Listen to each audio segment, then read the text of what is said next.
Hello and welcome back to another fun-filled and exciting edition of the Viva Film podcast. I am your host Caleb, and joined with me today, who has just been transported into the studio because we're definitely in the same location, is Anthony.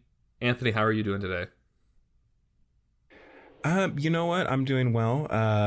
Just like Mr. Bones, however, I do not trust those transporters. I took a shuttle up here, so because I don't want my molecules getting all jumbled up. Um, how the heck are you, Caleb? It's been a while. It's been at least a year since we've uploaded an episode, and 2 years since we've uploaded Yeah, regularly. It's been a minute. A lot has changed. yeah, no, that is true. I realized that whenever we were getting prepared for this, that we haven't done an episode this year. And we only did two last year, but I love doing the podcast, and I'm happy to be back, happy to be doing it, and to talk about something I really love, which is Star Trek. And yeah, I was excited whenever we were talking about this the other day. We were thinking about doing another episode, and then you mentioned Star Trek, and I was like, well, yeah, that's fucking great. So let's do that. Yeah, absolutely. Yeah, I mean, and we'll talk a little bit more about this, about like our our experience with Star Trek and how we kind of came into the Star Trek like fandom, I guess. Do you want to say really quick like what your backstory is with Star Trek? Like, when was the first time you heard of Star Trek? When was the first time you actually like got into it? So basically, whenever I was younger, I was aware of Star Trek, but it always had that stigma of being something that's like for nerds, which, I mean, who gives a fuck about that? But I was really into Star Wars, unfortunately, as a kid, and so it was just something that I never really thought about Star Trek. And then when the new movies started coming out, the Kelvin timeline, when the 2009 movie came out, I remember the marketing for it, which was, wow, finally normal people can watch Star Trek. It's not just for awful nerds, and I was like, okay. And then I didn't watch, and then I remember before Into Darkness came out, I threw on the 2009 Star Trek in like around 2012, so I was like 14, and I thought it was good. I thought it was great because I like Star Wars, and the 2009 Star Trek is just Star Wars. Yeah, it has a lot of similarities to that kind of style of science fiction, rather than to like the Star Trek style of Yeah, science fiction, which is more like thoughtful and introspective. yeah, exactly. And so then I remember when Into Darkness came out, I watched that on Blu-ray, and then I only ever watched the Kelvin timeline, and I was gonna watch Discovery when it came out, and then I didn't for whatever reason. And then the pandemic happened, and during the pandemic, I started watching the movies with the original cast. So the first six movies, and then I got into Next Generation, and I loved Next Generation. Watched those movies, and I watched Picard, and I watched season 3 of Picard when it was airing in real time.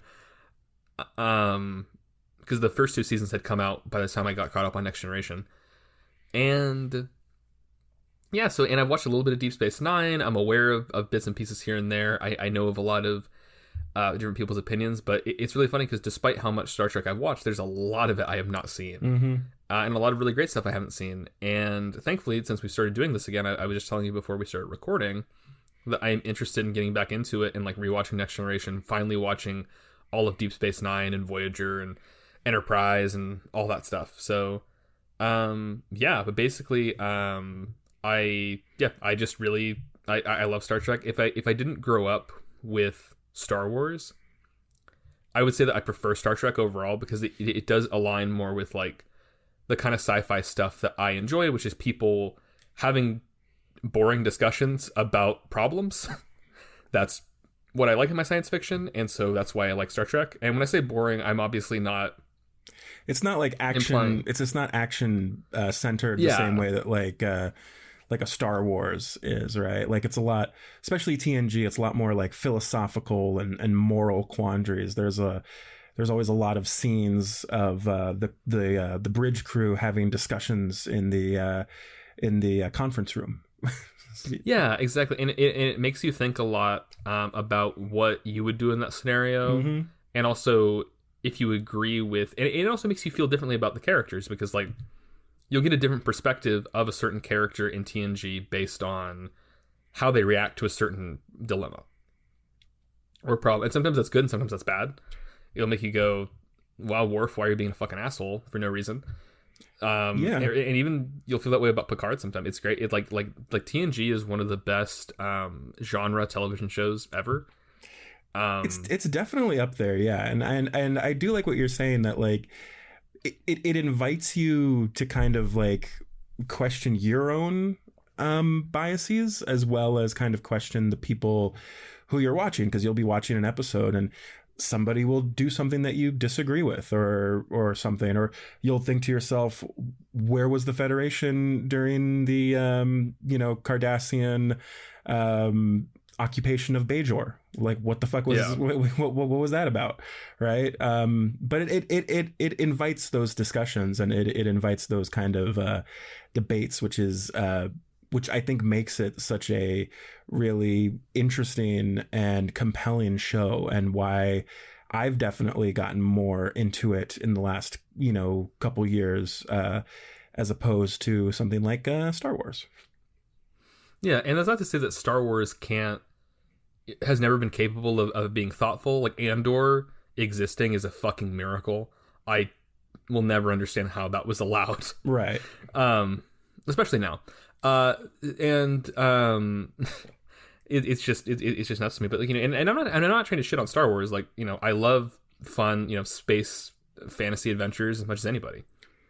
But I also love thoughtful, introspective science fiction that you can kind of just sit and like relax at like 1 a.m, like looking at your laptop or your TV screen, watching it, and just kind of like really thinking and sitting with it. And that's what I also think that these two films that we're talking about today do very well as well. Yeah, absolutely. Yeah. And before we get into it, like I'll kind of give my background of Star Trek Oh, of course. I'm so sorry. as well. No, don't be sorry, Caleb. Yeah, it's kind of weird thinking about it because like both of my parents were really into Star Trek growing up. Like Mm-hmm. both my mom and my dad watched a lot of TOS. And then I have an aunt on my mom's side who's like a huge Star Trek fan and still watches Star Trek to this day. And it's kind of weird because like I was never raised with Star Trek. Like my mom and my dad never really showed it to me. You weren't raised in the faith. I was not raised in the faith. No, I was I was raised with Star Wars. I remember watching Star Wars on VHS with my mom and my dad, and then of course watching like the Star Wars films with my grandpa because he was really into them as well. When the prequels came out, he took me to see Episode 1 and Episode 2 on opening weekend. But yeah, I didn't get into like TOS until I was like maybe 18, 19. And I started watching it and I thought it was like cool.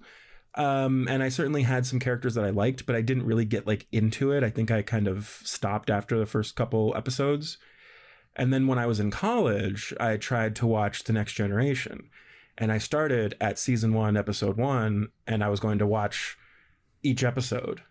And I didn't know that that's not what you're supposed to do. Yeah. That you're supposed to skip like half of the episodes. So yeah, it's really only been in the last like year or so that I've gotten back and I've actually given TNG another shot, and I did consult an episode guide to know which episodes to skip, were skippable, and which episodes to concentrate on. And yeah, TNG, like I finished it. It's one of my favorite TV shows of all time. I'm 2 seasons into DS9, and DS9 is amazing. And of course, I've seen all of the TOS films, and I've seen a good chunk of TOS as well. I'm still working through that. But yeah, I love Star Trek. I think Star Trek is amazing. I think that it's a really consistently good series. Mm-hmm. And I also think that it's a very diverse series. And when I say diverse, I mean diverse storytelling.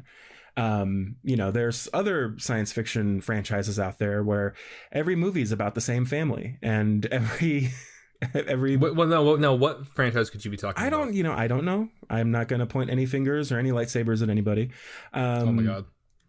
but it's cool to have like a franchise where like every show is something different, and yes, they all take place within the world of the Federation.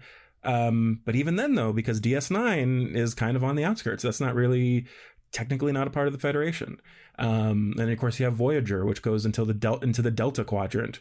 But yeah, I mean, just there's so many great stories in Star Trek, and I feel like in this kind of world where just everything has become so corporatized and just everything is just about all the numbers and streaming numbers, and we need as much content out there as possible. Going back and rewatching like these old Star Trek movies or these old Star Trek TV shows, it's like there was a lot of heart here. There was people here who really cared about what they were doing and really cared about the movies that they were making or the TV shows that they were making, and it resulted in some of the best science fiction storytelling of the last century. I would say. No, yeah, I think that in a lot of ways, Star Trek, it's kind of like it's not the first sci-fi story, of course, but like I think it is one of the best examples of I think how amazing the storytelling of sci-fi can be. Because I kind of credit like I think Star Trek and Dune are probably my favorite sci-fi franchises and related things, like especially in like recent memory. Mm-hmm. In the last like 5 years or so, because like I don't know, I just think that the whole point of good science fiction is to make you think, to warn you about things that could be a problem in the future, to inspire you for how things can get better. And yeah, and also just like to put characters into interesting and fascinating scenarios that like we don't necessarily find ourselves in every day. Necessarily, it depends on the episode, but I just think that there's so much you can tell, and that's the thing that is really amazing and beautiful about Star Trek is like there's been like 7 or 8, maybe 9 shows, and I mean some of them have like hundreds of episodes, and that's like hundreds of stories and ideas. Mm-hmm. And are all of them good? No, but a lot of them are pretty amazing. Like yeah, like a lot of them are like incredibly like thoughtful and thought provoking and still stick with you. Like there's plenty of episodes of TNG that I still think about a lot. That I still think about the first episode of TNG that where I went, this is good. Like this is a good show, which is in season 2. Which episode was that? It's the episode where Data's on trial for being Android. Oh, so good. I mean, yeah, Measure of a Man. Yes, Measure of a Man is one of the greatest science fiction stories ever told. And speaking of Data, because I think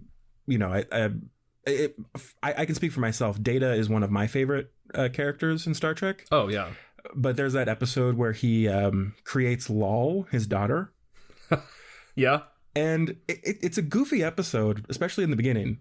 And by the way, for those of you at home who don't know, his daughter is played by the mom from Lizzie McGuire.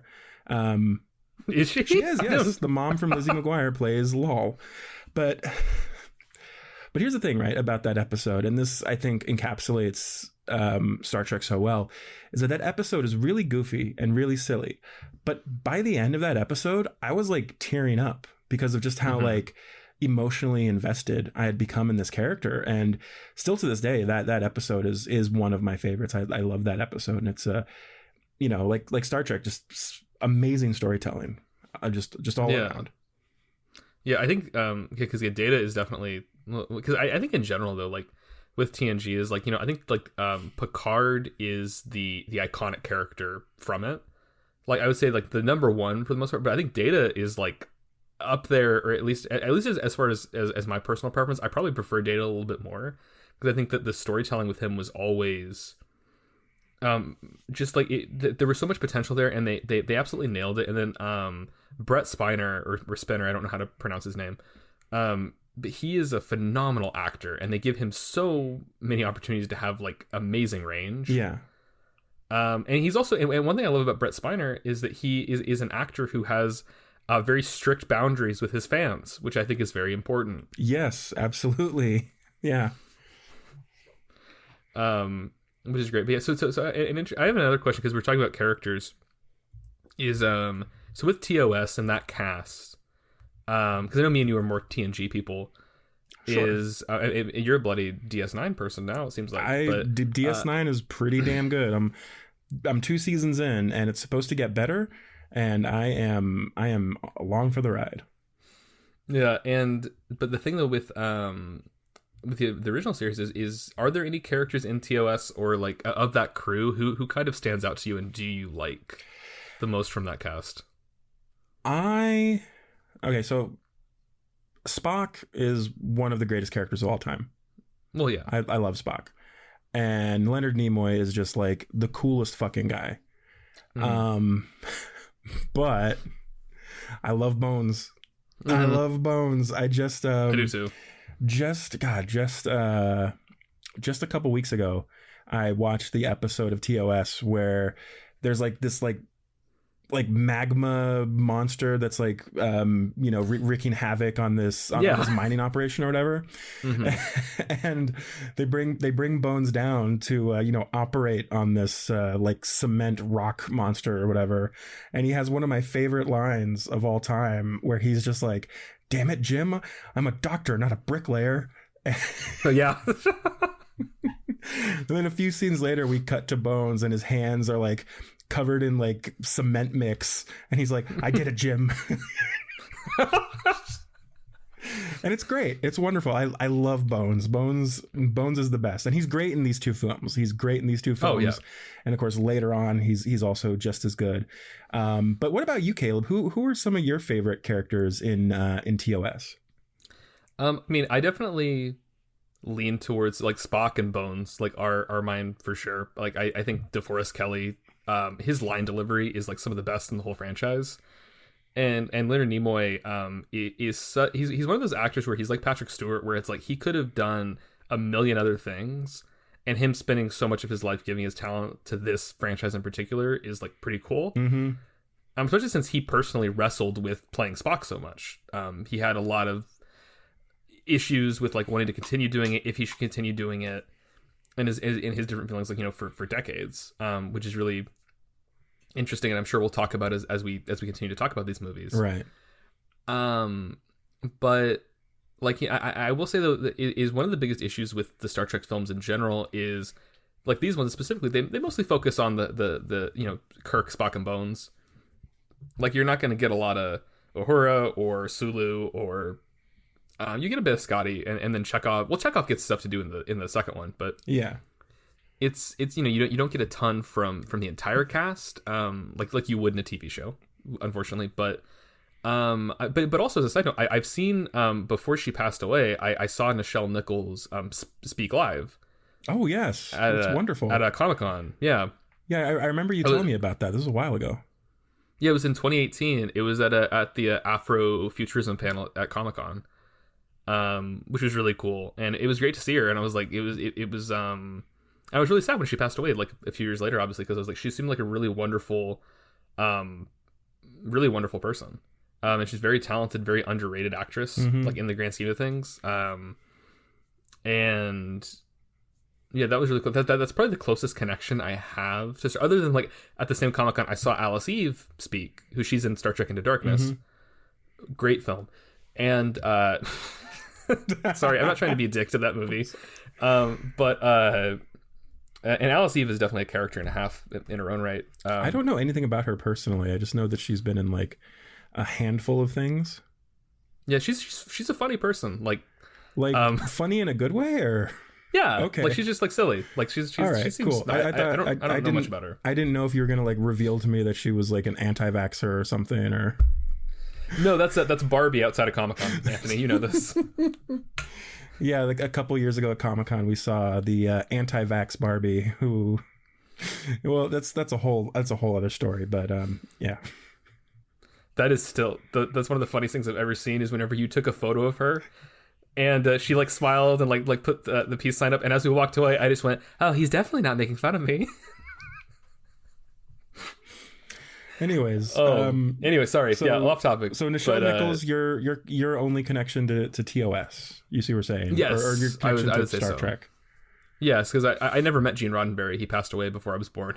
Yes, and I believe he passed away before I was born too, because he passed away in 91, right? Yeah. Yeah. Yeah, I've had very lucky chances of meeting a handful of Star Trek writers. I met one of the writers we're talking about tonight, writer director Nicholas Meyer. I met him at WonderCon this past year, and of course Bill Wolkoff, who works on Strange New Worlds. I got to know him very well during the strike, and I sold 6 bottles of water to George Takei once in 2018 when he was staying at a What? when he was staying at a hotel I was working at. Yeah, You never told me this. I never told you the story. Oh my goodness. What? Oh my.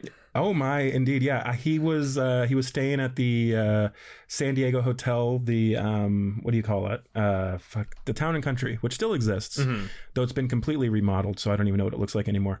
But yeah, George Takei was staying at the hotel, and he came in to buy 6 bottles of water, and I was just like, George Takei, can I shake your hand, please? And he shook my hand, and I told him about my aunt who really loved Star Trek. Really nice guy, genuinely just like a really nice, cool dude. And then he went back up to his room. So You went back up to his room with him? I went back up to his room with him. Yeah. That's what it sounded like you said. No, he went back up to his room. I stayed, and then I told everyone about how I had met George Takei. And everyone I worked with at the time was like, "Who's that? I've never heard of George Takei because I'm a dumbass." Wow. I should have told him like he was in Avatar: The Last Airbender, and they would have gone, "Oh, yeah." Maybe I should have mentioned that. Yeah. So that's cool. We both have some connection to Star Trek. That's fun. That's so cool." I had no idea that you met George Takei. That's so cool. I met him once. Yes, for about 2 minutes. Have you met William Shatner? No, no, I have not. But I've listened to that episode of Mark Maron with William Shatner. Oh. It's so funny. Yeah, God, that is a dude who likes to hear himself talk. You know, I kind of like listening to him talk too. He's an interesting guy. And then of course there's the great video of William Shatner where he's having an existential crisis after he goes up to space, and Jeff Bezos is like showering him with champagne. And he's also a recovered alcoholic, by the way. Yeah. That's one of the funniest videos. Just like, I know. I remember when that happened. I remember too. Yeah. God, Jeff Bezos, what a fucking tool. Anyways. Yeah. Yeah. Jeff Bezos, man. James T. Kirk would have hated you. Yeah. All right. So the first film that we are talking about today is the very aptly titled Star Trek: The Motion Picture, directed by Robert Wise, written by Harold Livingston, story by Alan Dean Foster, based on Star Trek, created by Gene Roddenberry, cinematography by Richard H. Klein, edited by Todd C. Ramsey, starring William Shatner, Leonard Nimoy, DeForest Kelley, James Doohan, George Takei, Majel Barrett, Walter Koenig, Nichelle Nichols, Paris Kambata, Stephen Collins, Grace Lee Whitney, and Mark Lennard. And of course, the synopsis is, when an alien spacecraft of enormous power is spotted approaching Earth, Admiral James T. Kirk resumes command of the overhauled Enterprise in order to intercept it. Star Trek: The Motion Picture, Caleb, or as some people so cleverly call it, Star Trek: The Slow Motion Picture. Oh, Caleb, what do you think about this movie? Because you and I have similar opinions about this film. I think this movie rocks. I think this movie is fucking cool. Yeah, it's like, I know you put this on Letterboxd, and I said something similar, but it's like it's Star Trek. Like, why are you mad that it's slow? Like, what are we doing, folks? Yeah, I mean, it came out in 1979, which was 2 years after Star Wars. Mm-hmm. And I feel like when it came out, people were expecting Star Wars. Like, they were expecting to show up and it was going to be like this like swashbuckling action adventure, and instead what they got was a Star Trek movie where people sit around and talk to each other about the problem that is going on this week. Yeah. Yeah, I mean, so TOS didn't do a lot of didn't do any two-parters except for the Menagerie, which was just the TOS crew watching the unaired pilot for 2 episodes. But I feel like, I mean, that's what it is. Yeah. But what was the name of the unaired pilot? It was like the Man Trap or It's the the cage. Cage. Yes, the Cage. Um, yeah, but I feel like if TOS ever were to do a two-parter, it would have kind of felt like this. I think so. Obviously, much lower budget, Hmm. but yeah, I don't really understand. Like, it's slow for sure. It's a slow movie, and it is. It's the longest Star Trek film of the TOS era. It's over 2 hours long.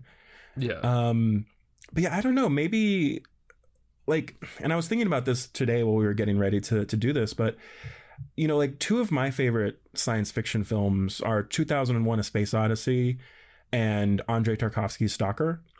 Hmm. And like, this compared to those two films, like, this feels like the Fast and the Furious. I mean, so maybe because I'm used to watching like slow science fiction films, like, this doesn't bother me. I feel perfectly fine here. Yeah, like the thing I love about, and when I was watching this yesterday, I woke up and I turned it on and I poured myself a cup of coffee, and I just really like sat with it, and just like it was such a vibe. I really like it. It's a great film if you just want like good vibes, like visually, which is something that really appeals to me. Um, because the thing I really believe in is I don't really believe. Well, there are boring movies, obviously. Like there are plenty of boring films out there. But the thing that makes a film interesting is giving you something interesting to look at and keeping you engaged. And that doesn't mean going, 100 miles an hour. Like this film gives you so many beautiful things to look at. It takes this really loving look at space where it's just is admiring the majesty of space. It has tons of incredible, cool, trippy visuals that are expertly crafted, expertly done, and it's always giving you something interesting to look at. Hell, sometimes you're just looking at William Shatner's hairy arms, and you're like, what the fuck was he eating to get this hairy? Sometimes And we're looking at DeForest Kelley and his hairy chest when yeah, he when he first gets onto the bridge. Which, by the way, DeForest Kelley's costume when he first arrives, magnificent. I oh mean, yeah, dude just like fell out of the 70s. It looks like they sent a limo to pick him up from Studio 54 and then just drove him down to the set and pushed him out and was like, you're on set in 5 minutes, learn your lines. And that's just how he showed up. I mean, he has a big fucking medallion, Caleb. yeah, he does. And that's what I love though. Is like I love how this movie could have only been created the way it was in the 70s. Yeah, Like yeah. the way it's crafted, the costuming. Like I love when Spock shows up on the ship for the first time. Which, by the way, Spock doesn't even interact with the crew of the Enterprise until 50 minutes into the movie, Mm-hmm. and I love that. And he shows up and he's got this big like black cloak on, and it's and he's just being a dick to everybody, and it's wonderful. Well, that's because like Spock knows what's going on, and for some reason Mhm. he's just like, I don't have time to explain this to you guys. We just need to do this. Yeah, because he's kind of like he's dealing with his kind of own thing within this film, where he's doing at the beginning when we first see him, he's doing the Vulcan ritual to kind of fully separate yourself from your emotions. Yeah. And for people who don't know, Vulcans are a species in this universe where they use kind of logic and reasoning, and they don't really have human emotions really typically, but Spock is half human and half Vulcan. So he always has an underlying element of humanity and emotion underneath what he does, even though he is very logical. And so in this film, you see kind of a different side of him where he's really different than he is in TOS, where he's being a dick. Mm-hmm. Like he's being very rude to people. He ignores Uhura at one point directly, and he's just being like, "Oh no, this is what we're doing. We need to do this," and he's not explaining things to people. And as the film goes on, you get that arc of him getting back in touch with his humanity and reconnecting with the crew, and then also when he connects with V'ger as well. Yeah. That has a really big impact on him emotionally, which was only in the director's cut, because he cries in the director's cut, Mm-hmm. and he did not in the theatrical cut, which I find fascinating because that feels like such a pivotal moment in the film. Yeah, it's definitely a really important part of his character is that he does get emotional, and we see that in the original series. I think in the episode the Naked Time, Hmm. where everybody's going crazy on the Enterprise, and becomes overwhelmed with his human emotions. Um, so yeah, I mean, just like always, like Leonard Nimoy just knocks it out of the fucking park with Spock. He's fantastic. Yeah, and it's also interesting because another element that you'll find in a lot of Star Trek media is this idea of everyone is working, right? Like that this is their job. Like their job is being on a spaceship and exploring strange new worlds, which does sound awesome. Yeah, And and a big element that comes up a lot is them wrestling with how to do their job and also, you know, deal with their own personal beliefs and moral compasses and emotions, because things do get in the way, and it's like how do you wrestle with that? How do you wrestle with that element that's a huge that's so present in especially in more classic Star Trek. I haven't seen Strange New Worlds. I've heard it's wonderful. But I do think like the Kelvin timeline gets a little bit away from that kind of the and Kelvin they've timeline is definitely more action oriented. yeah, and so that's a thing I always enjoy is you'll see a character in a situation and they're like, okay, this is what my job is, but this is what my experience with something like this is, or a personal relationship with someone involved in the quandary, and it just gets in the way. It's really wonderful, and that's what makes the characters in Star Trek stand out, which is what you want. You want to care about the characters in your story. No, absolutely. And this is something that we get a lot throughout Star Trek is just like people being experts in their job and knowing what to Yeah. do. And in the world we live in now, like that is just such a fucking refreshing idea that like having people who know what their job is and how to do their job and have responsibilities, and that is a good thing. um and then you compare it to now where it's like you have these people who do like 5 minutes of research on Google and suddenly they know more than their doctor, and it's like it's just it's a nice it's a really nice you know escape into fantasy of this world where expertise is valued, and people knowing what to do is like a good thing. So originally, this movie wasn't supposed to be a movie. Mm-hmm. This film was supposed to be like the first two, I think, episodes of what was going to be called Star Trek Phase Two. And that's why you'll notice that Decker and Ilana, what is her name? Elia. Aaliyah, yeah. You'll notice that their relationship is really similar to Will Riker and Deanna Troi on Next Generation. Mm-hmm. They're not like one for one the same character, but the dynamic is very similar in a lot of ways. There's a lot of overlap there. And I think Decker's first name is actually Will, even. But and those characters are definitely really interesting as well. Not speaking for the actor who plays Decker, awful man, but the character is a really interesting concept where, because you have that dynamic between him and Kirk where this is the person who's been in charge of the Enterprise for the last couple of years, and Kirk just kind of comes in and takes over, and he's like, "Hey, this is my ship. I know what I'm doing. You haven't been in space in 2.5 years." Yeah. And Kirk eventually is able to respect that and understand that, but of course, initially he's just like, "Well, this is my ship. Who cares?" Yeah, and that is that is an interesting part of the story, is seeing Kirk like kind of take over again and adjust to the changing world around him. And I think that's obviously done a lot better in the sequel, but you see the kind of beginnings of that idea in this film, definitely. Yeah, so this film has a lot of really incredible visual sequences in it, and I'm curious, what is your favorite sequence or just like scene in this movie based on that? Well, I mean, the stuff with V'ger is just crazy. I remember the first time watching it, and Spock is like going through through the Orifice. the orifice, sure. And then he sees like the giant model of Elia or whatever, and it's just like it's so trippy and weird. And yeah, I mean, it's a very trippy film. I mean, this was probably a very fun movie that a lot of people dropped acid to back in the day. Um, but yeah, there are a lot of really cool visuals. I think that the wormhole sequence is quite something. Yeah. um, No, yeah, I like that scene a lot actually. yeah, it's fun, and it's cool to see like this is what Star Trek could have looked like had if they had a bigger budget, right? Yeah.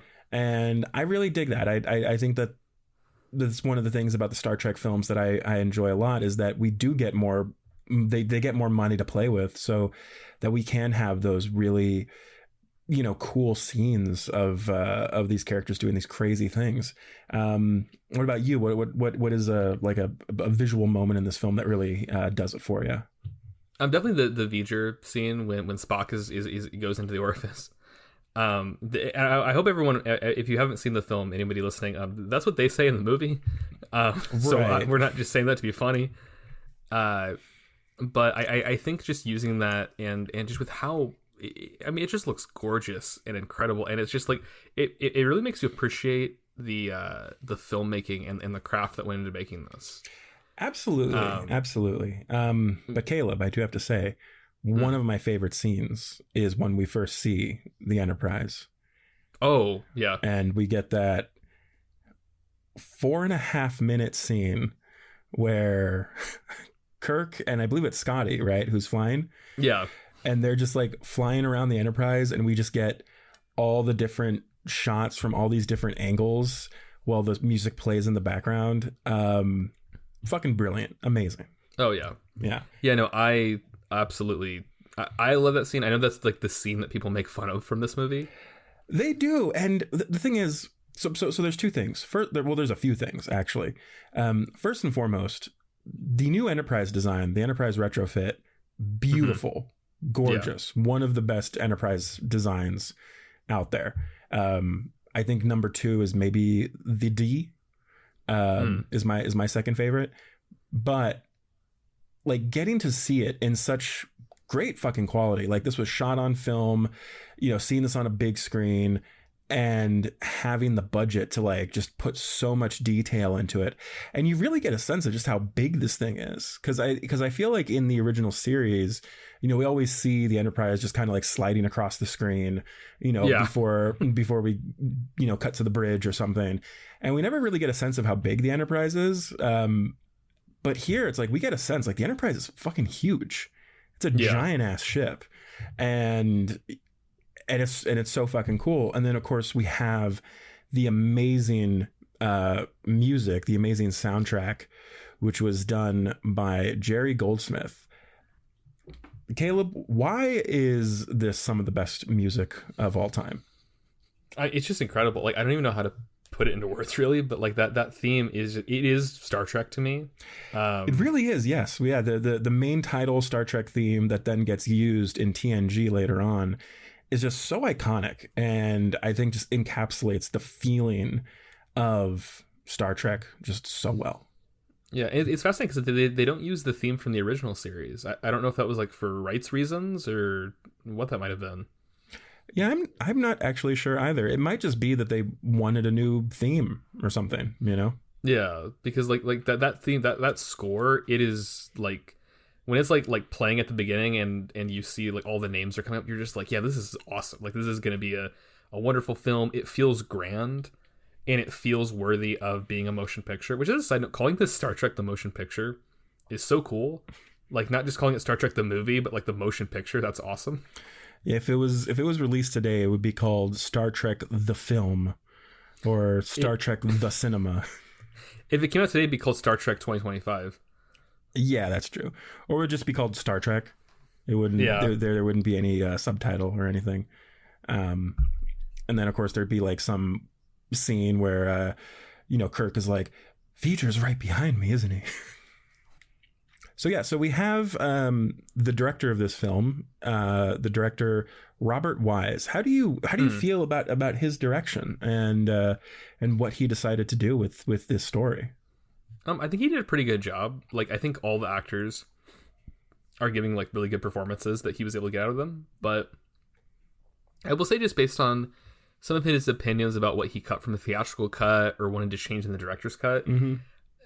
I don't know if he had a full understanding of Kirk's character, because I know he was very afraid of making Kirk seem at all like an asshole in any scene. Sure. Which is kind of funny, but which I understand that perspective. I'm not saying he's necessarily wrong. I'm just saying that I might disagree with that, of being afraid to make the captain of Star Trek show seem like kind of a dick. That's pretty normal. That happens a lot. But like overall, like I think he did a really good job. I mean, he's directed some other classics. Like he directed The Sound of Music. Yeah, he directed The Sound of Music. He directed West Side Story. He also directed The Andromeda Strain, which was a science fiction film that came out in the 70s. He's directed like some really, big stuff. Of course, he's probably most known for his musicals, which is kind of funny, getting like a musical guy to do a science fiction film. But Caleb, did you know that prior to being a director, Robert Wise was an editor? No, I didn't. Well, you did, because I told you before we started. Well, recording. yeah, I'm trying to. It's kayfabe, brother.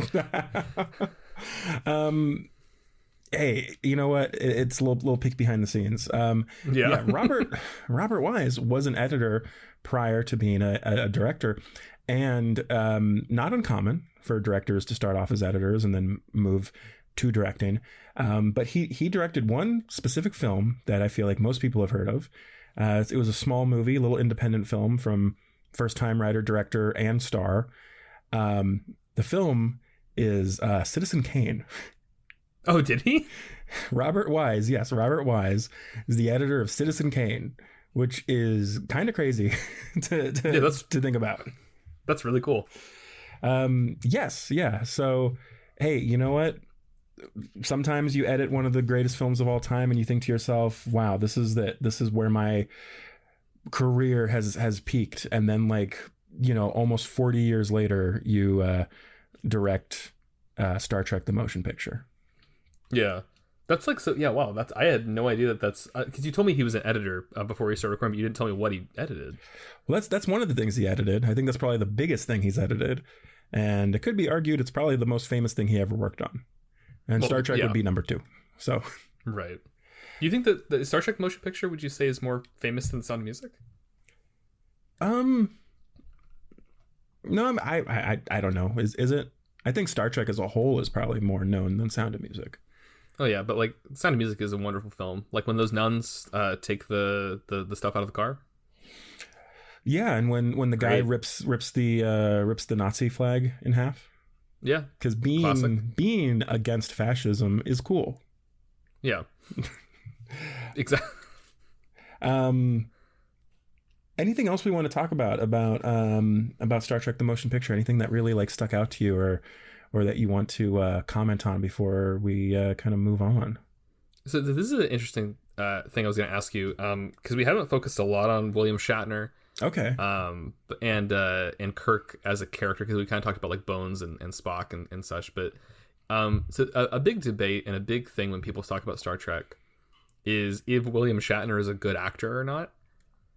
And so I'm really curious about what do you think about that? Do you think William Shatner is a good actor? I think that William Shatner is a good actor. I think that he can at times be a very dramatic actor.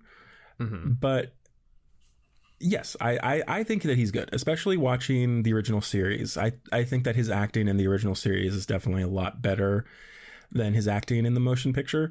Not saying it's bad.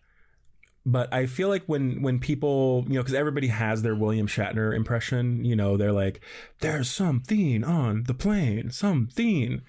I think that a lot of that inflection or that kind of mannerism comes from like the Star Trek movies. Because I definitely see a lot more of that in the films than I do in the show. I think in the show, Kirk generally is pretty reserved for the most part. There's definitely some dramatic moments, but like there's a lot of scenes where Kirk is just like sitting in his captain's chair and he's just like, yeah, man, fucking Spock is being a fucking weirdo again, and Bones is yapping in my ear, and Yeoman Rand is being hot over there, so which, by the way, Yeoman Rand is in this movie for like 2 minutes, which I love. Yeah. I love that they brought Rand back for for a brief scene where those two people die in a horrendous and terrifying transporter accident. Yeah, they do. It's like, yeah, I would not trust the transporter if I was in this world. Yeah, I'm right there with you and Bones as well. I don't trust the transporters, especially after watching TNG, because you never know. You might go in the transporter and there's like weird space slugs that try to attack you, or maybe you'll come out the other end and you'll be like a baby or something. Like, or it'll be like the bit on the Eric Andre show where he uses the transporter and then he becomes like a horrifying mess of flesh and bone. Yeah, or like in The Fly, that's where that happens. Oh well, yeah. That's true. Also, yeah. I'm like, you know, the Eric Andre show.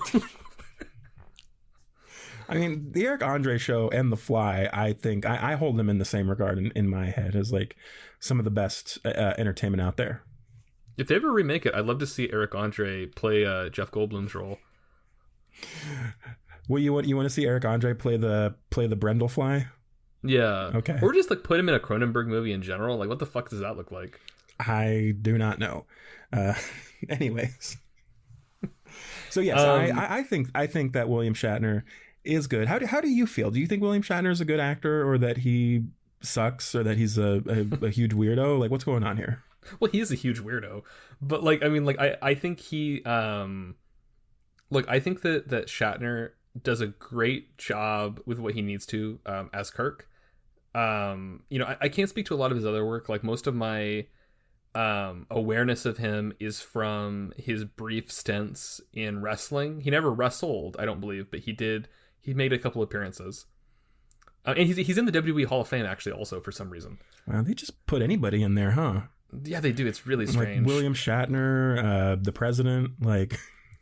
Yeah, sorry, not to go on a side note, but before we started recording, I found out that the first announced Hall of Famer for next year is Stephanie McMahon. What? Why? Because isn't she busy destroying the Department of Education? Like, oh, that's her mom. Oh, that's her mom. They all look the same to me. These white blood sucking parasites. I know. I got so mad. I'm sorry. We're not getting into this. I'll save this for a different day. But Shatner, you know, I think he is good as Kirk. Like, I mean, he is Kirk. That's his whole thing. And he's also T.J. Hooker. Yeah. And he was the guy in that episode of the Twilight Zone. But he was in a couple episodes of Twilight Zone, if I remember correctly. Oh yeah. Yeah. And he is, you know, I think he is very dramatic, and like, and this is the thing. I mean, you complain about this all the time and discuss this, is that I think people have this one idea of what good acting is, or like they look at like good acting can be a range of things. And so like with William Shatner, I think his style of acting, it is a little goofy sometimes. It can be a little hammy and it'll be a little big, but like I think he is good, especially in the second one. I think in Wrath of Khan, he gives a really wonderful performance. No, absolutely, yeah. And kind of going back to your comment on like a lot of people have one idea of what acting is in their head, and that's how you end up with, for like 10 years, people thinking that Nicolas Cage was like one of the worst actors. And that was so annoying. And like, he's not. Like, Nicolas Cage is one of the greatest actors of our generation, of the past however many years. Like, fucking amazing. Nicolas Cage, put Nicolas Cage in a Star Trek film. That's what I'm saying, Caleb. I thought you were gonna say put Nicolas Cage in the WWE Hall of Fame. Put him in there too. Fucking, we might end up in there by the end of this. Who knows? Like, yeah. if you're listening to this episode, there's a good chance you may also be in the WWE Hall of Fame. Yeah. How many people are in that thing? Oh, like a couple hundred. Like, it doesn't make sense though, because don't you have to be a wrestler? No, it doesn't matter. Okay, here's the thing, Anthony. So they put in, Arnold Schwarzenegger is in the Hall of Fame. They put him in 2015, and then they got to use like Terminator stuff at WrestleMania. So like Triple H gets to make this entrance where he's wearing like a Terminator headpiece thing, and he's holding Terminator heads, and it's the dumbest thing you've ever seen in your entire fucking life. And then he proceeded to beat Sting in Sting's only WrestleMania match, by the way. Oh. But those fucking... Sorry. This is getting away from me a little bit. But the point is that they'll just put anybody. If you have appeared in wrestling, they can just put you in. Snoop Dogg's in the Hall of Fame and probably got scared of gay people while he was giving a speech. Okay. I mean, there's people in wrestling who are wrestlers who I don't think deserve to be in the Hall of Fame. Right. They will throw people in. There are multiple time Hall of Famers where they'll put someone in as a singles wrestler, and then in like a tag team they were a part of. X-Pac is in the Hall of Fame twice, but he was never inducted as himself. He was inducted as a member of DX and the NWO. Okay. Like it's a it doesn't mean anything. They're inducting matches now. It's just it doesn't. It's nothing. I don't know. I don't believe in the WWE Hall of Fame. Like, I mean, the year at WrestleMania 39, which is one of the 2 WrestleManias I've been to, the Hall of Fame class was cool as hell. We might never get because the celebrity inductee was Andy Kaufman, who actually fucking wrestled. Okay. But sorry, this is anyway. This has gotten away from us. We were talking about Star Trek at one point. Yeah. Anyway, so sorry. So yeah, William Shatner. He is a good actor. Is the point? He's in the WWE Hall of Fame. I mean, you can't argue with that. Yeah. And by the way, as a side note, I'm so sorry. He's in the class of like 2020 or 2021 or whatever. So like he had to be inducted like over Zoom. Like he just like put in like a little video, and then he couldn't even be at the ceremony or at WrestleMania. So there's just like a photo of him like he fucking died, where it's like, oh, everybody clap for William Shatner. It would have been great if they inducted him and he in like a Star Trek uniform or something, like. Oh, in like the Wrath of Khan uniform. Yeah, the Wrath of Khan uniform. Yeah. That's somebody who should be in the WWE Hall of Fame is Ricardo Montalban.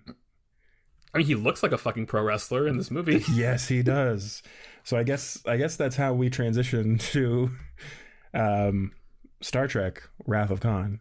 Yeah. So Star Trek II: The Wrath of Khan. Directed by Nicholas Meyer, written by Jack B. Swords, and with an uncredited write by Nicholas Meyer and story by Harv Bennett and Samuel A. Peoples, and then based on Star Trek created by Gene Roddenberry. Cinematography by Gain Rescher. These 70s names, like these like 20th century names are fascinating. I'm sorry. Edited by William Paul Dornish, and starring William Shatner, Leonard Nimoy, DeForest Kelley, James Doohan, Walter Koenig, George Takei, Nichelle Nichols, Bibi Besh, Merritt Buttrick, Paul Winfield, Kirstie Alley. I did not put a comma here, so I put Kirstie Alley, Ricardo Montalban. They are one person. And Ike Eisenman. And the synopsis is Admiral James T. Kirk must wrestle with his place in the universe as he begins to realize he's growing older while an old foe emerges, hell-bent on revenge. So this is probably the most famous Star Trek movie, maybe the most famous piece of Star Trek media, if we're being real. It probably is. I know that there are people out there who don't know anything about Star Trek but know what Wrath of Khan is. Star Trek II: Wrath of Khan, and this is of course where the idea comes from, that like the Star Trek films, it's always the even numbered movies that are good and the odd numbered movies are the bad ones. And that's where this starts. So yeah, Star Trek II: Wrath of Khan, you mentioned earlier, directed by Nick Meyer and with an uncredited rewrite by Nicholas Meyer. Do you know the story about the rewrite that happened? I do not, but did you talk to him about this personally? I did not talk to him about it personally, no, but he did mention it during the Q&A, because I went to the Q&A with him at WonderCon. So basically he was hired on to direct this film after he had been he had directed a couple other movies prior to this, one of which got him an Oscar nomination for Best Screenplay. And there was like 4 different drafts of this movie, none of which, like every draft of this film, people had issues with. And Nick Meyer basically said, like, listen, we have 12 days until we start making this fucking movie. I'm going to do a full rewrite. And he did a full rewrite of the entire script in 12 days and totally uncredited because they didn't negotiate any contracts. He was just like, no, I'm just going to do it because I believe in this movie and I want to make this movie good. And the script that we see on screen is mostly his. It's mostly his work. But he rewrote the entire screenplay in 12 days. Prior to working on this, he had never seen Star Trek, didn't know anything about it. He binge watched a bunch of Star Trek, and he wrote what, in my opinion, is possibly one of the best Star Trek films.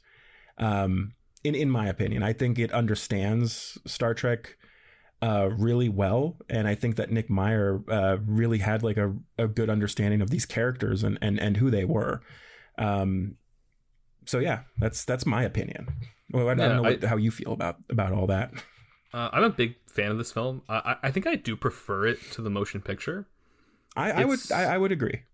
And I think it's really well done. It has a really solid grasp of the characters. Has a great there's a lot of great drama. There's a lot of like the feud between Kirk and Khan is incredible, and they never even interact. They never share a room together. Yeah, they're never in a scene. They're always talking like through video or through communicators. They never actually meet each other in person. Yeah, and I something I thought was really fascinating about this film is when Nicholas Meyer was writing it, he wanted to call it Star Trek II: The Undiscovered Country, because this film is about death and life and getting older and all that stuff. So it's like, oh, death is the undiscovered country, which I think is like a Shakespeare thing. Picard would know. And the term undiscovered country does come from a Shakespeare play. Yeah, and behind his back, the studio changed it, and they wanted to change it to The Vengeance of Khan. That was going to be the name of the film. But then they found out, and guess who's that knocking at the door right now? Oh, that's Star Wars. They found out that Star Wars was going to be called Revenge of the Jedi, so they got scared and changed the title to The Wrath of Khan, but then Revenge of the Jedi became Return of the Jedi. Well, I think for the better, because Wrath of Khan is a much better subtitle than Vengeance of Khan, I think. Yeah, I think Wrath of Khan is just like, it's a great title. It's just also it sums up the movie really well, because Khan is such an incredible villain, and he comes off as so menacing and terrifying. And Ricardo Montalban, it's funny because I saw that James Doohan said that Ricardo Montalban should have gotten an Oscar nomination for this movie. I agree. And I agree. Like his you could put that performance up against other performances from around the time, and I think it would fit. So it's I mean he does an incredible job, and also his chest is real. By the way, apparently there were rumors that it was a fake chest.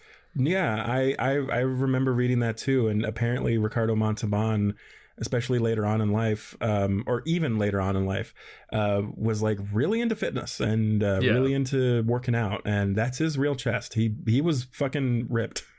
Yeah, like and his performance is so, it's just he's so menacing, but he also has this underlying level of like humanity and empathy where you can't help but like understand him. Mm-hmm. Like it's so layered, and even like in his final scene, whenever he dies, and like he's so consumed by his vengeance, by wanting to get revenge on Kirk, that he just like he can't even just be like, oh, he has to like quote Moby Dick and be like, from hell's heart I stab at thee. Mm-hmm. And it's I mean phenomenal. I mean, like what a great, and it's crazy because he was nervous to do this movie, because he had been doing, because the episode was like 10 years before, 10 12 years before, and he had been doing Fantasy Island. Yeah, and he was so focused on that he was like didn't know how to get in character as Khan. So he watched Space Seed, which is the episode he was in. He watched it like 3 or 4 times, and then he was able to find it again. Which, by the way, Space Seed, in my opinion, is like one of the best Star Trek TOS episodes, right up there with like Balance of Terror, which is the episode where the Romulans first appear. But yeah, Space Seed is fucking amazing, and I think it was a really great decision to make this a sequel to that episode. Yeah, like and what a great idea too, because it's like, and you can watch this movie without having seen that. Yeah, because they explain really well right at the very beginning. Khan kind of gives a little exposition dump to to Chekhov, and everything you need to know is right there. Yeah, no, exactly. Like, and also, and that scene though too, when he's putting the worms in Chekhov's ear, so gross. It's really gross. It's really terrifying. And we had mentioned this prior to recording that this movie is pretty brutal for a Star Trek film. I mean, there's that moon base where like all the scientists are killed, and they're like finding their dead bodies. It's fucking crazy. Yeah, and that's the thing that I do like about this film is it feels a little more actiony, but in a way that doesn't take away from the characters, and it doesn't feel not like Star Trek. I mean, it's not like they, go onto a desert planet in like buggies and start like riding the dunes and like going off of ramps and shit. That's subtle. That's foreshadowing to later episode. I agree, and I think that nowhere else is this better exemplified than like the final scene where the other ship is called the Reliant, right? Yes. Where the Reliant and the Enterprise are having that battle back and forth, where like they can't see each other because they're in this like nebula, and that is just like literally I was on the edge of my seat last night watching it. Yeah, it's so well done, and because it's one of those things where like I think if you're gonna have action in Star Trek, it kind of has to feel more like you're watching a game of chess than it does like you're watching like an actual like a sword fight or like a something like that. Instead of like a fist fight or something. Yeah, exactly. Like it's one of those things that I think about a lot is like where you look at like The Dark Knight, for example, which is obviously a wonderful film that we've talked about on here. Not dedicated a whole episode to, but we did the Batman ranking, which was one of the most fun episodes we've ever recorded. I really enjoyed that one. And like in that movie, for example, like there is a scene where Batman does punch the Joker, admittedly, but there's not like a 10-minute fist fight. Most of their it's mostly a psychological game between them. Like, right. Like there are action scenes in the movie and stuff like that, but like it's and so I think that's some of my favorite kind of filmmaking. Not that I don't love a good action sequence, like I love John Wick as much as anybody, but like I do enjoy like a bit of like psychological, really like thoughtful action sequences or things where like it's very precise, where it doesn't feel like it's just 10-15 minutes of two people punching each other or something like that. It's thoughtful. Yes. And it's thought out, and it's dramatic as well. And I love it when fight scenes are like actually have drama behind them, and it's not just two guys punching each other, which, like you said, can be fun. I'll watch John Wick Volume 4 again, like absolutely. But it's cool to like where you have these characters of Kirk and of Khan, who like Khan is clearly a lot smarter than Kirk, but Kirk also understands like space shit a lot more than Khan, so they're able to like there's that fantastic scene where they're able to get like the codes for Khan's ship, for the Reliant, and they're able to drop the shields so they can fire at them. And it's just like such a fantastic scene where you have this like ticking clock going down, and you're waiting to see like how the fuck are they gonna get out of this, like what are they gonna do. And it's just a there's multiple scenes in here, and that's one of them where it's like nail biting. Like the tension is just so good and so dialed in, and that's why Wrath of Khan has this it's known as like the best Star Trek film. Yeah, and like the performances are all great. Like the direction in this film is fantastic. Like just genuinely like the performances he was able to get out of these actors were really wonderful. And of course, it's funny because this is the in a lot of ways the Spock movie in certain ways, and we haven't even talked about him in the context of this film yet. Is so this film makes the decision to kill off Spock in one of the most iconic scenes, I would say, in film history. Actually, like it. I mean, at my old job, our friend Steven, of course. Right. Steven, we worked at a place where like there would be like this kind of glass wall between us, and I would go up to him and we would like put our hands on it together like that. a lot. Oh, that's so sweet. Um, and that was before I'd even seen this movie. Yeah, I mean, when Spock says, the needs of the many outweigh the needs of the few, and I will now and for always will be, your friend. And it's fucking great, man. It's fucking great. Like Nicholas Meyer knew what the fuck he was doing when he was making this film. Yeah, no, it's such a great scene, and it gives Spock a like kind of a full character arc of like doing something to sacrifice himself, and then also um having emotion Mm-hmm. at the end when he dies. I mean, it's an incredible scene, and Leonard Nimoy and William Shatner both do a great job. And then there's that moment too where he's like trying to like open up the doors to like save Spock, and there's that moment where Bones goes, "No, Jimmy's already dead." Yeah. That's just great, and it's also really perfect because even though it does come off as a little cold and maybe aggressive, it's just Bones being Bones. That's how he is. He's very grumpy, but also like he has that dynamic with Kirk where he's just trying to say like, "There's no come on, man, like let's play it geologically." It's just like no, there's no saving him. Yeah, he's already gone. Yeah, and Shatner has an incredible line delivery when he's giving his eulogy, where he says, of all the people I've met, he's the most human. Like he says human with this such a strange way, but it's perfect for the scene. It really is, and for anyone who says that William Shatner is a bad actor, watch this movie. Goddamn it! Yeah, like I mean, he's great. So speaking of which, there's someone we haven't talked about is Kirstie Alley is in this movie. It was one of her first acting performances. Yeah, she plays the character of Savick, who originally in one of the previous drafts was a male Vulcan, and then they changed her to a female Vulcan. Yeah, what do you think about Savick? What do you think about Kirstie Alley? I don't have much of an opinion on Kirstie Alley. I haven't watched much of Cheers. I'm more of a Frasier guy. Sure. And but also as a side note, Kirstie Alley was supposed to be in TNG. In the episode where Kelsey Grammer makes a cameo appearance. They wanted to get her and Kelsey Grammer, so it would be like a Cheers thing, a Cheers reunion in my Star Trek movie. Yeah, and she wanted too much. She asked for too much money, more than they wanted to pay. I mean, we'll talk more about that on our next episode, but that's why Savick got recast in Search for Spock, because she wanted too much money. Yeah, and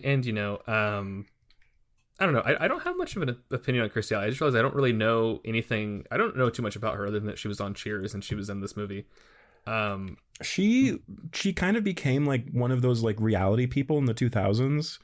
Oh, did she? Yeah. Like there was a reality. If I remember correctly, there was a Kirstie Alley reality show, and then she did like ads for like Weight Watchers or something, I think.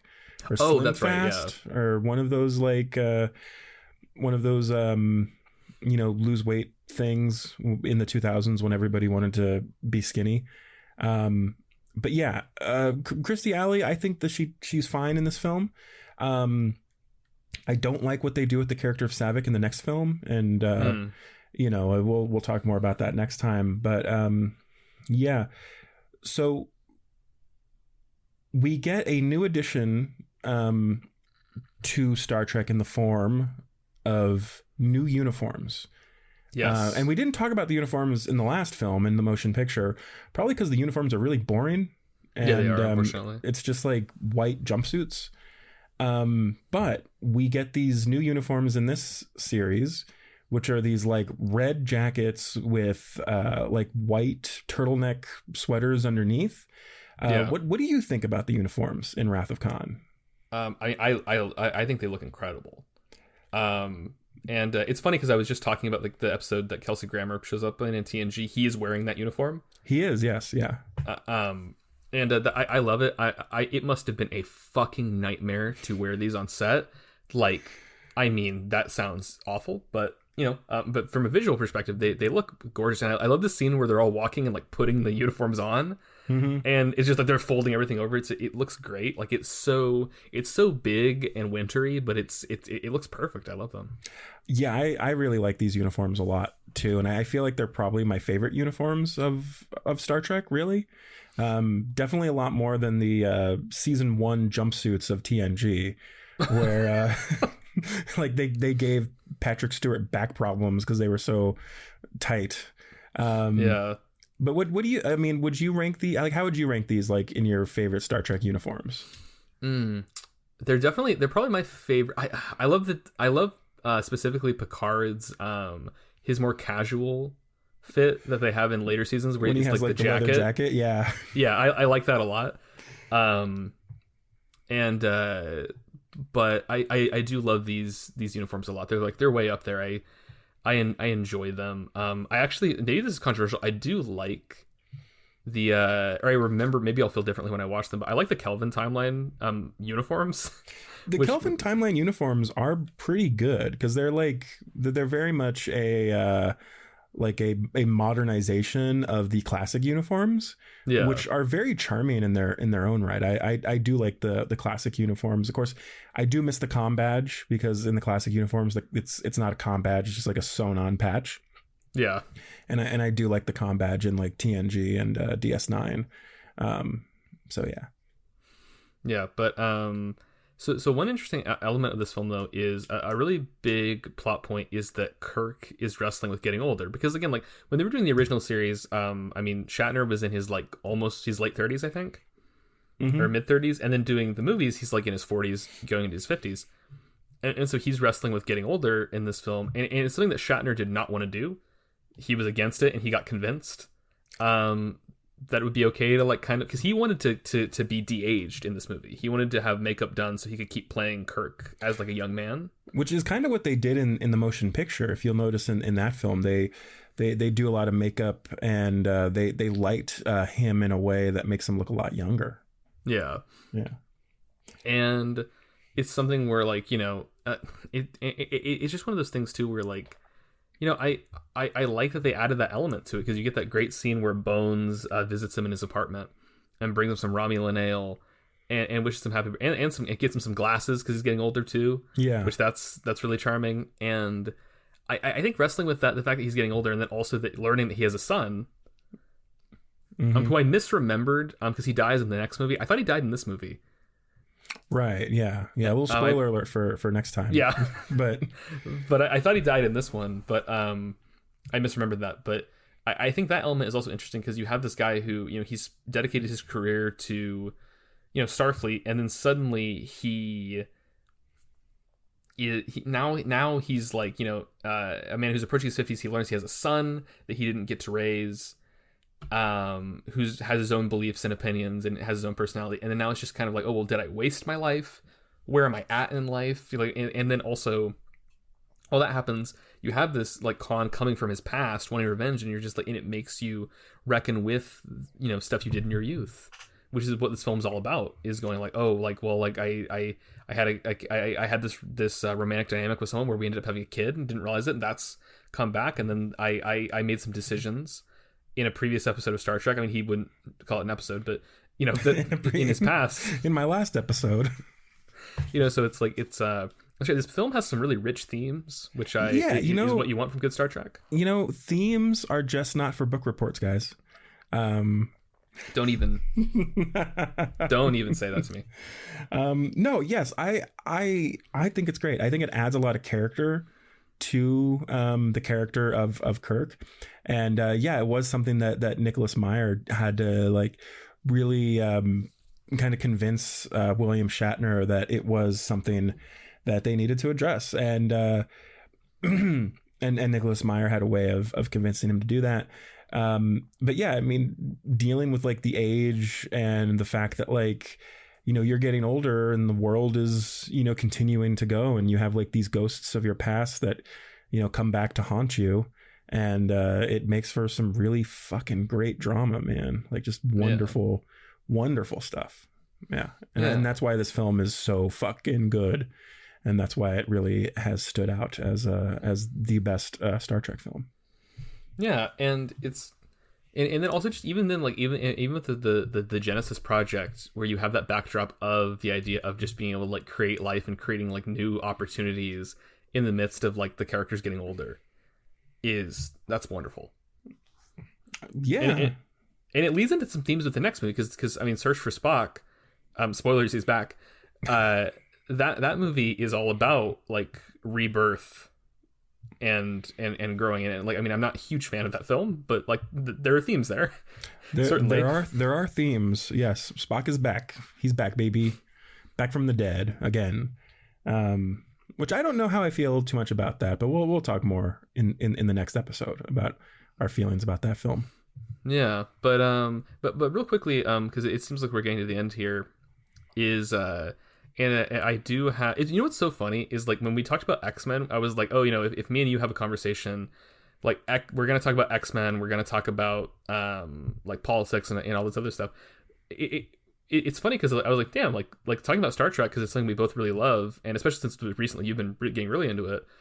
Is like it feels really similar to that, where it's like we're just like talking about this really cool thing that we both enjoy. Yeah, like we have to keep like, because we keep like kind of veering off into talking about other Star Trek stuff that isn't related to this episode, like TNG or like the later films that we will talk about later, and who knows, maybe one day we'll do a TNG ranking of our favorite episodes or something. I would be definitely down to do that. Our transformation into just a knockoff of Red Letter Media will finally be complete when we just start doing when we just start doing TNG rankings. Yeah, then we'll talk about the prequels. Yeah. Oh no, I don't want to do that. That'll be our last podcast. Yeah, then I'll jump off a building afterwards. Not unlike Anakin Skywalker in Attack of the Clones. Wrath of Khan, fantastic fucking movie. There's one thing I want to talk about, Caleb. One, it's I'm gonna put on my CinemaSins hat. I'm gonna get out my bell, my little ding. At the beginning of this film, Chekhov goes down to the planet, and they meet Khan.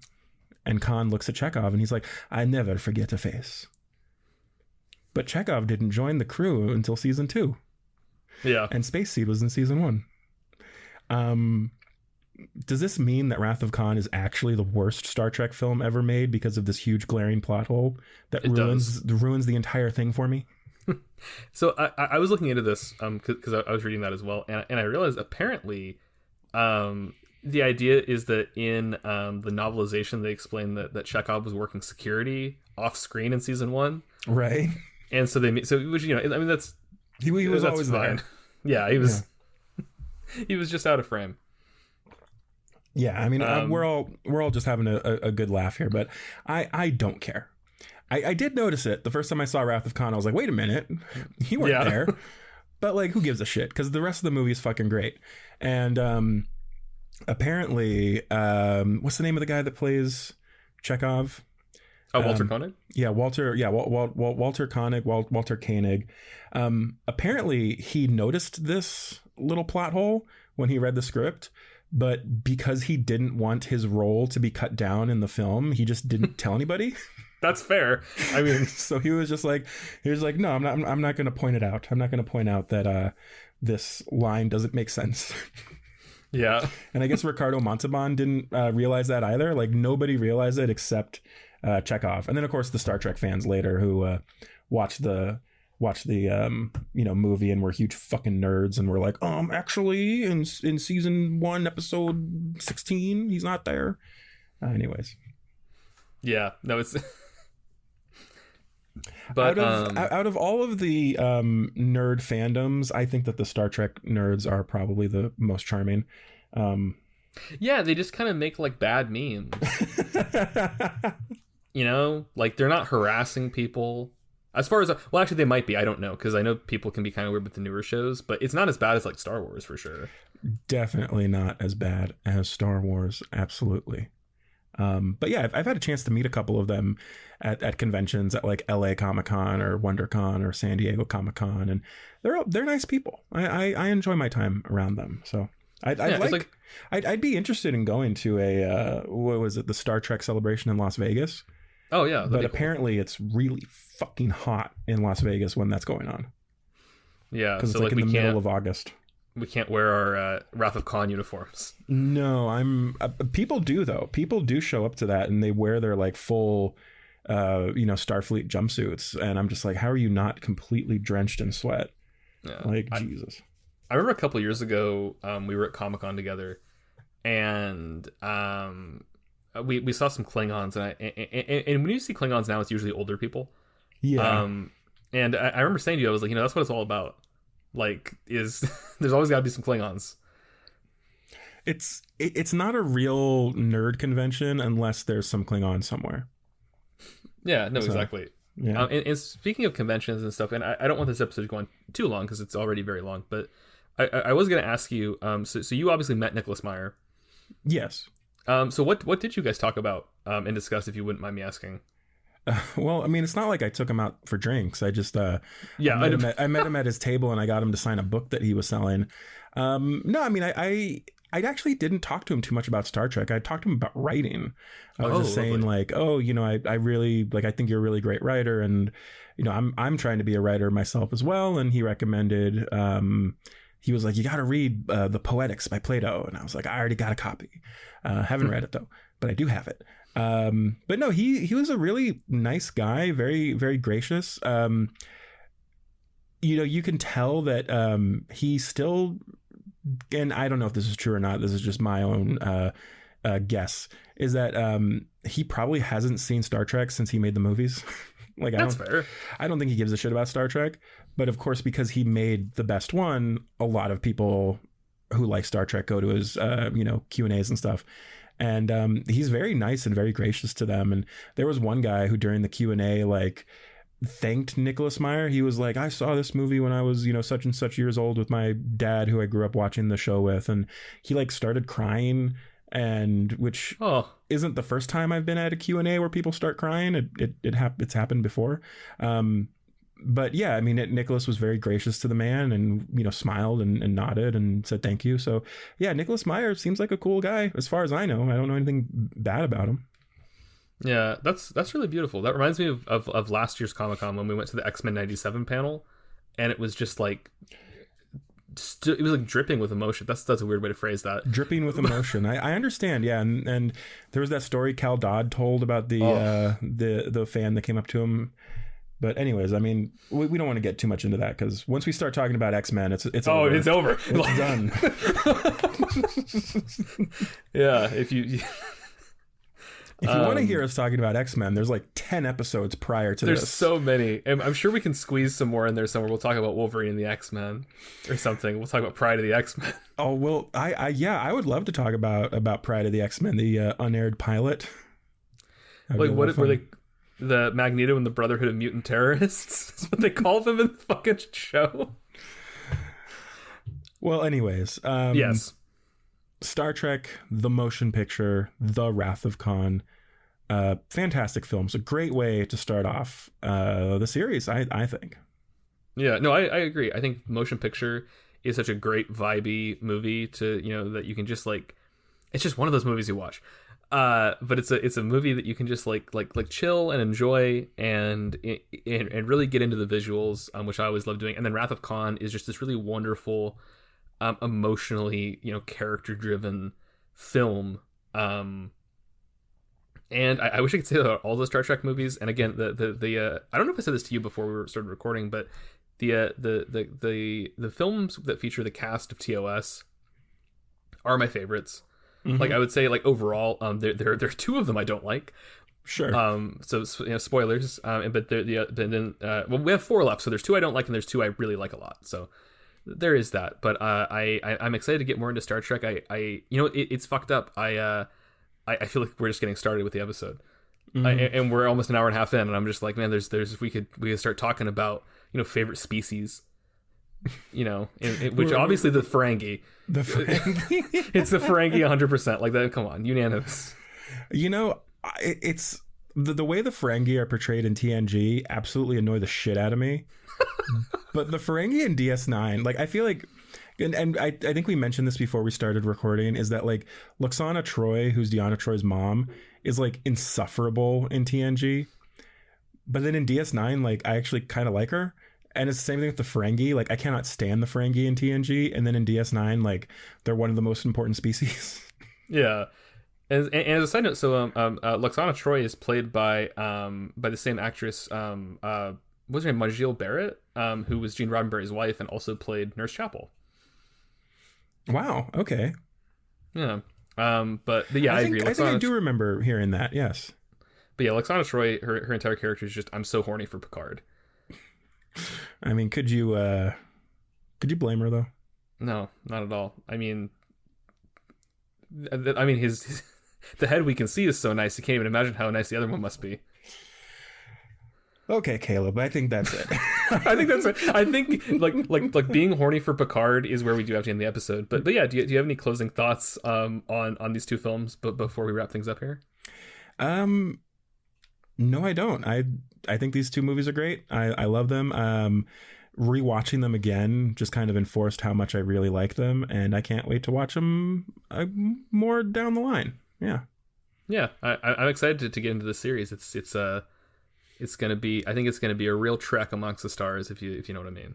Yes, we are podcasters on a trek through the stars into the next generation and deep in the space on a voyage on the Enterprise. I did it. Email me if you want a pizza roll. No, Caleb, we're not doing that. I was going to mention Rick Berman in this episode, and I was going to try and do a Plinkett impression of him complaining about Rick Berman, but we didn't get to that yet. We didn't get to. We'll talk about Rick Berman, I guess, in the TNG films, but yeah. Yeah.